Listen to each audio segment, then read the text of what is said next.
Bu mashinani egasi mashinani sotmoqchi emas edi, lekin mashina strejligini ko'rib, aka sotaylik dedim. 2009-yilda ishlab chiqarilgan 1.8 motorda Lacetti avtomat sotuvda. Kraskasiga keladigan bo'lsak, 2-3 ta joyda bor. Ustalaringdan tekshirtirib olasizlar, balon holatini ko'rsatib o'tasiz. Gentra diskga qo'yilgan 4 ta yangi yumshoq balon taqilgan ekan.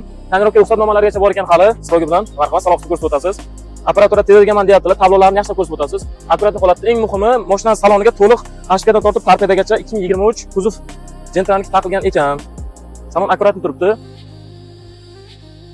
Faralari zavodga turibdi ekan. Bunaqaga metallari bor ekan. Aka bitta gaz bosib ko'rsatinglar.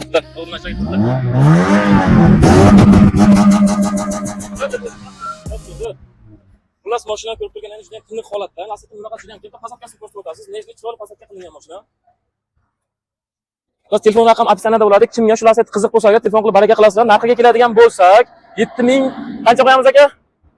7800 kelishadigan joyi bor. Avtolardan chiqsa agar. Qo'l. Telefon raqam opsiyada bo'ladi. Telefon qilib baraka qilasizlar bo'ladi. Legendarniy Lacetti sotuvda.